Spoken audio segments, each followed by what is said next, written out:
Aê! Fala aí, estamos começando mais um porque é o primeiro programa e não temos o nome do programa ainda. Qual vai ser o nome do programa? Vamos decidir agora. O nome do programa vai vir com uma revelação de Deus. Mas não era Holly alguma coisa? Hollycast? Não, você não pode falar isso agora porque a gente só vai decidir isso no final do programa. Então corta na edição. Não vamos cortar. Eu sou o Matheus Santana, Thiago Teixeira, Maicon Cavalcante e o nosso anfitrião, Nicolas Soares. Nós estamos aqui na casa do Nicolas Soares porque nós não temos um estúdio para gravar. Não temos um estúdio. A ideia é o seguinte, aproximar o cultura... Como é que eu posso chamar esse tipo de cultura? A cultura pop, exatamente, a cultura pop contemporânea, meio que desvendar o conceito cristão dentro da cultura pop para ajudar as pessoas a compreender, né? Porque tem muita coisa que as pessoas não compreendem, porque não conhecem. Muita coisa que as pessoas não sabem onde está escrito na Bíblia, não sabem se está escrito na Bíblia, dizendo o que pode e o que não pode. A gente vai ajudar com isso. Até porque fica uma barreira, porque as pessoas veem as coisas como uma barreira meio difícil de acesso, porque a gente tem tantos ditados populares e as pessoas de vez englobam isso junto com a Bíblia, ou então pegam coisas da Bíblia e transformam em ditado popular. A gente quer tirar esses mitos e levar as pessoas de uma forma mais fácil de entender tanto os filmes quanto as outras coisas que estão no nosso dia a dia, música e outras coisas. A gente vai começar esse episódio sobre cinema, o próximo já vai ser sobre música.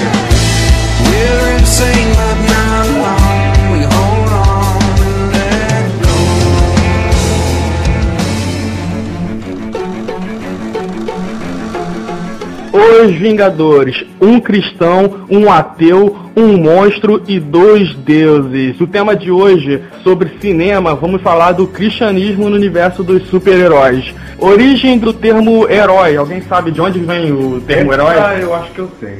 Vamos, Thiago. É do grego, se eu não me engano, da palavra hero. Alguma coisa assim, a pronúncia assim, se não me engano.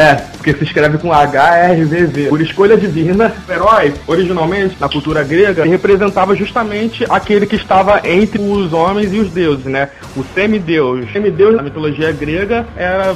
obviamente, aquele ser que era filho de algum deus com alguma humana ou filho de alguma deusa com algum humano. No caso, até o sentido Deus, de origem grega e hebraico, com a primeira letra minúscula, tem significado de juiz também. Era aquele que estava acima do povo, mas não estava acima da autoridade de Deus. O herói representava aquilo que as pessoas não conseguem. A jornada do herói começava com o seguinte, tá acontecendo alguma coisa, né, alguma dificuldade em que as pessoas não podem suportar. Somente alguém que não é simplesmente uma pessoa, que é mais do que um homem. Ui! Gay. Very gay. Uber gay. The gayest. Olha, é mais que um homem. Você vai dar um exemplo, Thiago? Acabou a água na região da tua casa, sei lá. Aí alguém... Nossa, eu não posso resolver isso, né? Não, então, alguém muito forte, né, se levanta e vai lá na casa do responsável, sei lá. Eu não posso resolver isso, não. É um cara que faz alguma coisa impossível.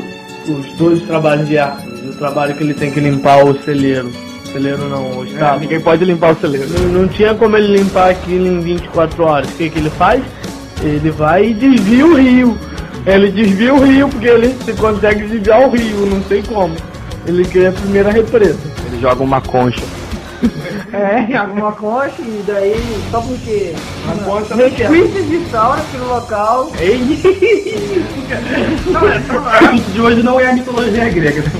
Vamos desvendar essas paradas aí depois, né? Falando das culturas antigas aí em algum outro episódio.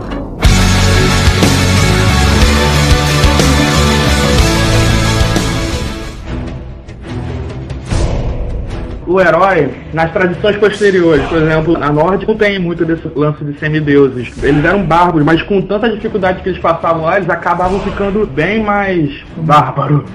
Pensei que você ia falar bem mais humanos. Não sei, eu não conheço muito da cultura nórdica, Thiago. Também não. Então vamos direto pra Bíblica. O herói da Bíblica, isso aí vocês sabem falar. Passagem bíblica dos heróis da fé, Michael. Hebreus 11. Hebreus 11. Abrindo a Bíblia em Hebreus 11. Faça barulho de Bíblia, por favor. Caraca. É o Flash lendo a Bíblia. Aí acabamos de converter o Flash. O que definia um herói na cultura bíblica? Na cultura bíblica, um herói... Na religião abraâmica. Na época do Antigo Testamento, o que definia um herói era a sua fé. Ele tem uma grande fé. Deus agia com grandes obras, como quando Noé começou a construir a arca e muitas pessoas não acreditavam nele, falavam que ele era um louco, e mesmo assim a arca deu certo. Também Moisés, quando abriu o mar, e as pessoas não acreditavam que ele podia fazer aquilo porque não foi ele que fez, foi Deus. E ele foi um herói pro povo. Mas mesmo ele sendo herói do povo, ele mostrava a todo momento que era Deus que usava ele naquele momento. Na verdade, o herói da Bíblia foi justamente para mostrar que você não precisa ser... Não precisa ser herói. Não, você não precisa ser enfeitiçado, né? Você não precisa... poderoso. Você não precisa ser dotado de dons e talentos, porque... Ter o sangue diferente, você pode ser qualquer um pra ser um herói, é só você ter... Moisés era gago, disposição. Moisés, isso mesmo. Moisés, ele era totalmente gago, ele tinha que usar o irmão dele, ele pedia ao irmão dele ajuda. Então, Deus mostrava que pra você ser uma pessoa diferente, pra você ser um exemplo, ser uma pessoa que tinha unção, você só precisava estar debaixo da bênção dele. A fé é o que mostrava se a pessoa podia ser um herói ou não. Era a fé que definia o que ele ia conseguir fazer. Se ele ia mover uma simples pedrinha ou abrir o mar inteiro usando a sua fé, porque Deus estava usando ele naquele momento. Existem 2 livros, Heróis da Fé e Gigantes da Fé. Se eu não me engano, os 2, eles falam de, entre aspas assim, heróis da fé, só que vieram depois da Bíblia, sabe? Não é depois do Antigo Testamento, é depois do Novo Testamento mesmo. Exemplo Policarpo de Esmirna, o próprio C.S. Lewis, o livro conta a história deles como sendo heróis da fé. Isso, mas tipo, heróis da fé em tempos modernos, tá ligado? Maneiro. Falando em tempos modernos, vamos falar da mitologia moderna agora, que é o que a gente estava querendo entrar.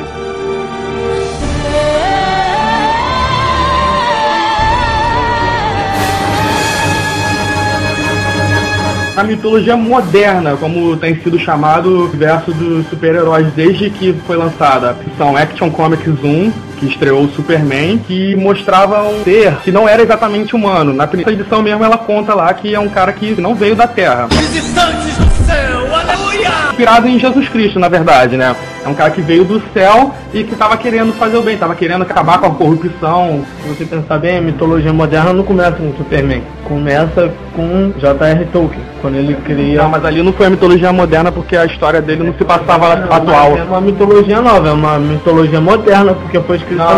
Não moderna porque ela não é atual. Não se passava no tempo dele. De hoje. No tempo dele, no caso. Eu acho que ela é moderna porque até os historiadores incluem ela como mitologia mais famosa na era de hoje. A mitologia do Tolkien ela não é 100% original, porque ele pegou muitas coisas da mitologia nova. O Superman foi inspirado em Jesus Cristo, já acabamos de falar isso também.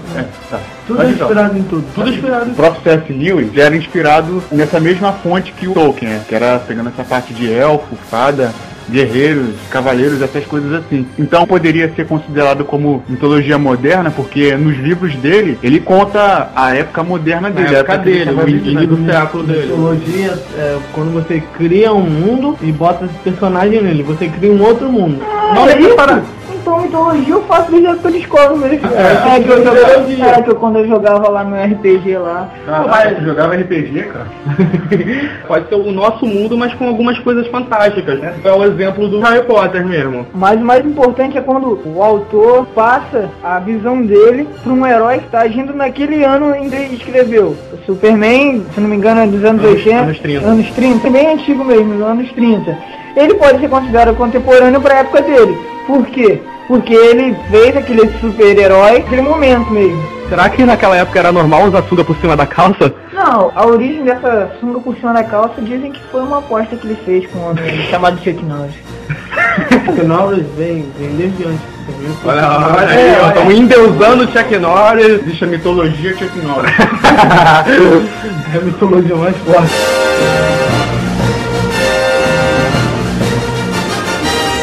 As mitologias são feitas meio que pra suprir uma necessidade, né? Tipo o Capitão América que veio no... Isso! O Capitão América é um patriota. O Superman ele surgiu numa época que as pessoas precisavam de esperança mesmo. É o mesmo princípio do herói da mitologia grega. Tô me lembrando também do Batman mais recente, do Nolan. Ele não é um super-herói, ele representa uma ideia que as pessoas podem continuar lutando contra a corrupção que tinha lá em Gotham. Superman surgiu no mundo cristão. Os Estados Unidos era bem cristão no início do século. Cristão protestante, no caso. Foi naquela época que estava tendo muitas missões evangélicas, estava vindo os batistas pro resto da América. O Capitão América surgiu para ser um símbolo patriota, né? Quando eles estavam passando pela Segunda Guerra Mundial.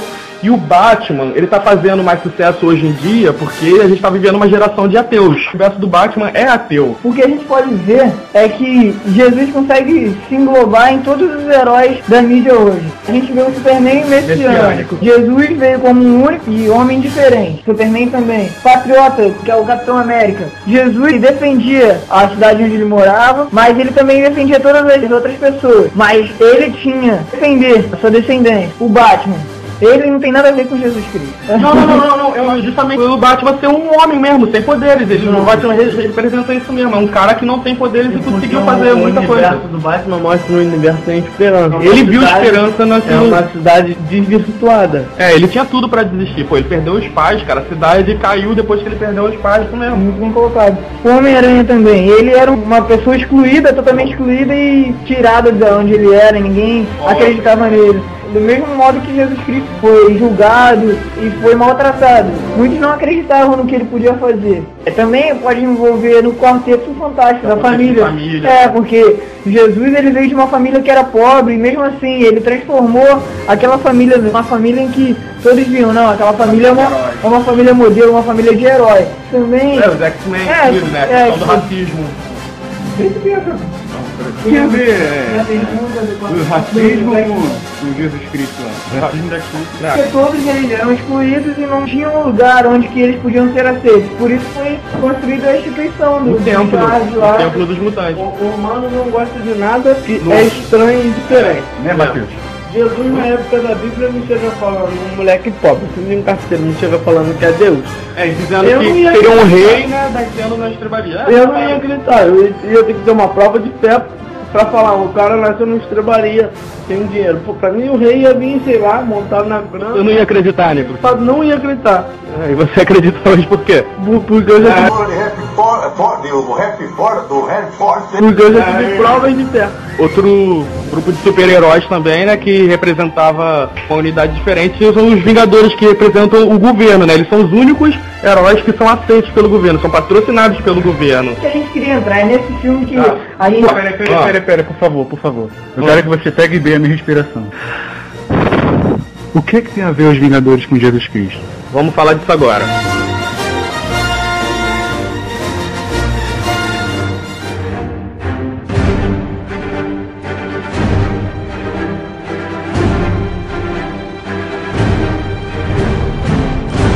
Quando você se forma militar, né? Quando você entra lá no quartel, tem gente de várias culturas, né? Tem aquela pessoa que é evangélico, né? Tem o católico, tem muito coronel negro, muito coronel branco. Não, cara, tô falando de gente diferente, cara. Não, pegou mal. Não, mas assim... Só pra constar pros ouvintes, eu sou negro, tá? Voltando ao assunto. Então, justamente, militar, cara. Justamente por isso que os Vingadores foram bem mais aceitos pelo público. Não tem nenhum bem parecido com o outro, nem na estrutura física, nem psicológico. Porque eles pensam de maneiras diferentes, mesmo que alguns deles sejam super inteligentes, mas da mesma maneira, eles pensam diferente. Tem uma página de uma amiga nossa, que o nome da página, vou divulgar a página aqui, ela vai me agradecer depois. O nome da página dela no Facebook é Não Pack, não tio, Pack de Pac-Man. Tem uma foto até que tá o Capitão América e o Thor, né, tá falando lá, irmãos de igrejas diferentes. Você vê até religiões diferentes. Você vê dois deuses, que seria o Loki e o Thor. Você vê Homem de Ferro. Ateu. Situação do Hulk. Eu ainda não entendo, eu não sei. Porque é o que precisa se benzer. Uma parte do filme que eu achei muito interessante, que eu gravei aquilo e não deixei passar de maneira nenhuma. Foi a parte em que eles estão pulando do avião e a Viúva Negra fala assim, não vai atrás deles não, eles são deuses. E o Capitão América fala assim, não. Tinha um Deus. Só existe um. Não, só existe um Deus. Eu acredito que ele não se vista assim. Cara, aquilo ali. Peraí, pausa.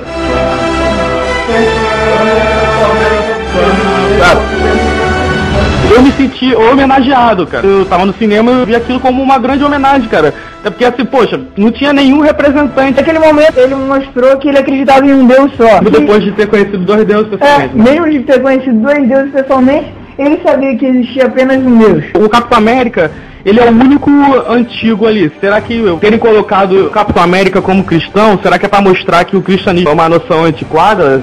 Ou pra ser uma homenagem mesmo justamente pro patriotismo americano, né, ser cristão, sei lá. Por observar os principais, são pessoas que são bem semelhantes a nós, a todo o nosso convívio, seja na escola, no trabalho, então qualquer outro lugar social assim, em que a gente tem um convívio mesmo. Porque nós encontramos no nosso dia a dia pessoas que não acreditam em Deus, pessoas que acreditam em outros deuses, Pessoas que se acham Deus. pessoas que se acham deuses. Uma pessoa pode mudar o rumo de todas as outras, porque no decorrer do filme é o Capitão América que se torna o líder ali, não porque ele foi um capitão de uma época, de uma guerra, mas porque ele tinha a capacidade de mudar e organizar aquilo ali. É o que Deus faz na nossa vida. A gente precisa deixar que Deus haja em nós para que a gente seja capitão de onde a gente é. Não porque a gente quer se aparecer, mas porque a gente vai mudar a vida daquelas pessoas que estão ali ao redor só pelos nossos atos. Então, tem um site aqui. Quando o Thiago fala então, Pois é. porque vai ser então, meu. Vai cair fogo do céu agora. Chega. Tem um site. Um site que se chama genizar.com. Vamos deixar o Thiago falar, Thiago. Tem um site que se chama genizar.com. A gente vai deixar o link aí no post. Então, ele deixa aqui 10 lições que a gente pode inclusive a gente vai deixar o link da página que a gente falou também. Não pegue. Deixa eu falar! Olha aí, ó. Vamos lá. Então aqui a gente tem 10 lições que a gente aprende com os filmes dos Vingadores. Primeiro, é difícil fazer com que eles lutem juntos, mas quando decidem fazê-lo, as pessoas são salvas. Aí ele deixa aqui do lado uma referência de Filipenses 1:27, vocês podem conferir depois. Legal. Segundo, eles aprendem a lidar bem com as diferenças. Né? Gálatas 3:28, a referência. Ponto 3. Bruce Banner, o Hulk, tem um grande poder interior, entre aspas, que ele pode usar a qualquer momento. Efésios 6:10. Ponto 4. O Homem de Ferro tem uma armadura impenetrável e sabe como usá-la. Efésios 6:13. Armadura de Deus. Pois é. Ponto 5. O Capitão América tem um poderoso escudo e sabe como usá-lo. Efésios 6:15. Ponto 6. Thor empunha uma arma capaz de destruir o inimigo. Efésios 6:17. Hulk não se culpa. Essa parte foi a parte mais linda do filme, cara. Aquela parte que ele sacode o Loki assim, que nem uma boneca de pano. Então, ponto 7. Hulk não se curva diante de outros deuses, ou seja, Thor, Loki, lá em Êxodo 23. Ponto 8. Eles não têm um plano de ataque. Eles só têm um plano. Ataque. A frase do Homem de Ferro lá. Referência de Tiago 1:22. Ponto 9. Seu líder tem cicatrizes, que é o Nick Fury. Referência de Isaías 53, 3-6. E o último ponto, eles estão unidos por um objetivo comum. Referência em Mateus 28. São um só corpo, né?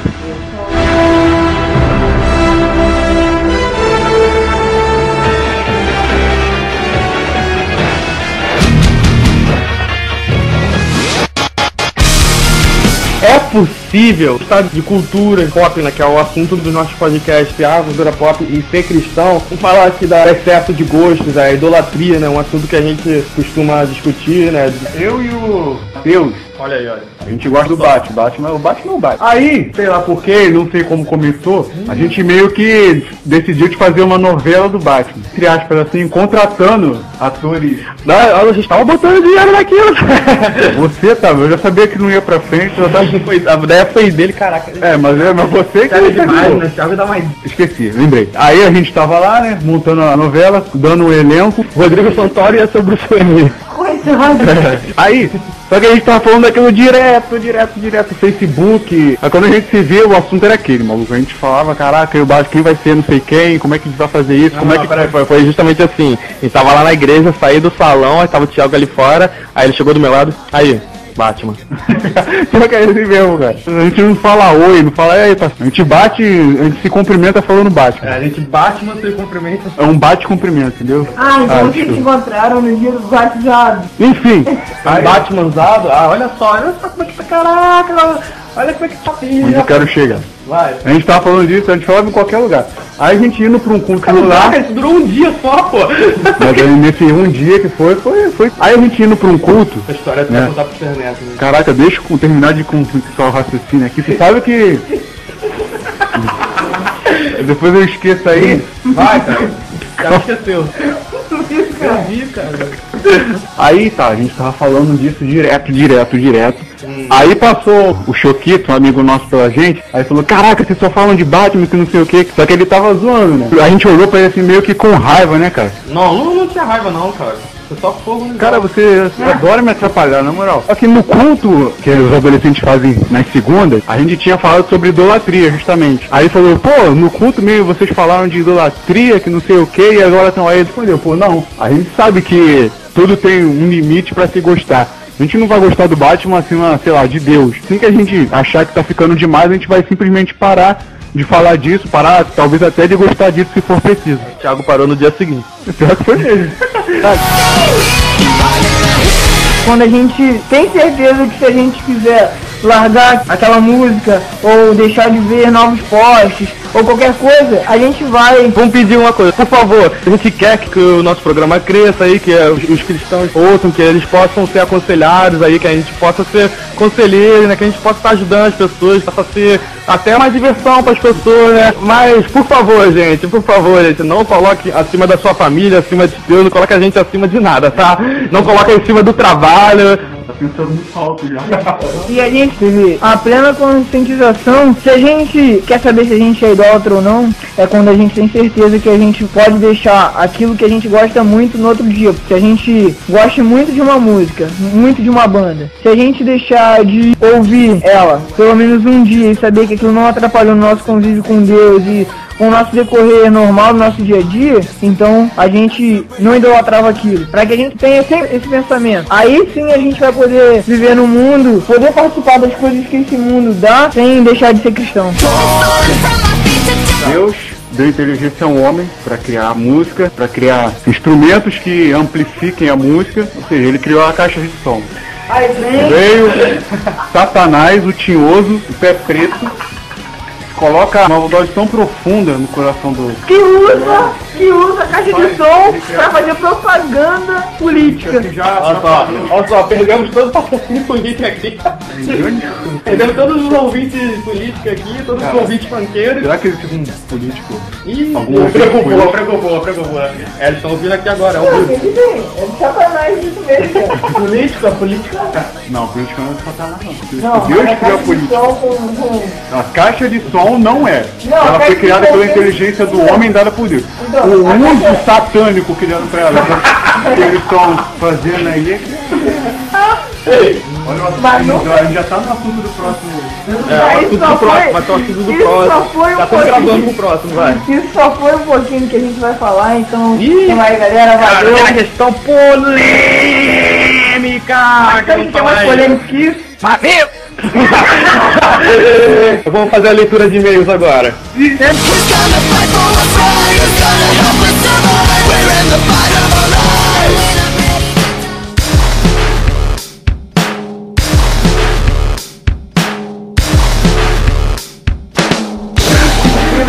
Dole, mas eu tenho e-mail. Ó, vai, Não tem e-mail. Claro que tem, caralho. Ah, claro que tem, ó. Tem. Ó, vou começar a leitura de e-mail. Tu também recebe isso? Leitura de e-mail agora. Vamos começar aqui com o guiasnet.net. O e-mail dele é informa@guiasdicas.net e ele diz assim: Guias Dicas Blog Brasil. Onde nasce o Rio São Francisco? Bom, isso é um assunto que pode entrar em pauta aqui, né? Muito, eu tenho. O que não dizer no elevador. Ah, volta daquilo ali, que é ali. Sobre a primeira pergunta, eu tenho Onde nasce o Rio São Francisco? uma teoria muito forte, muito bem estudada, de que ele nasce em São Francisco. Não, o Rio São Francisco, pra quem não sabe, nasce no alto da Serra da Canastra. Não me localizo o ponto nem o município. Eu sei que nasce lá no alto da Serra da Canastra, no noroeste de Minas Gerais. E segue seu curso até Pernambuco. Fala aí, o único cara que estuda aqui entre a gente. Opa! Ó. É, o único que estuda, porque é o único que já tá na escola. Ele gosta tanto da quinta série que fez ela 13 vezes. Now this is a story all about how. Valeu, galera. Esse foi mais um programa sem nome. Ele decidiu o nome! Então, agora é o momento. Ligue para 021. Vocês vão dizer aí nos comentários. As opções são o seguinte: opção A, Holycast, só tem essa opção. Opção B é igual a letra A. Opção C. Olha aí, olha. Letra B. Opção D, todas as anteriores. Então, é isso aí mesmo. Se ele ouve, se o cara aguentar escutar até a leitura de e-mail, né? Pessoal, aí. Vamos lá então, cara. Valeu, porque a gente tem que desligar aqui, porque a gente tem que. A gente tem que ir pra A gente tem igreja. que tomar banho aqui, tá pra ir pra igreja, que estamos atrasados já, porque a gente gravou 2 horas de material pra ficar 10 minutos, que a gente vai contar muita coisa, tá? Então valeu. Aqui foi o Maicon deixando um alô pra vocês. Tchau. Foi o Thiago. Valeu, abraço. E esse foi o Nicolas. E agora, desligando o Matheus. Vai aparecer a gente rindo aqui no final.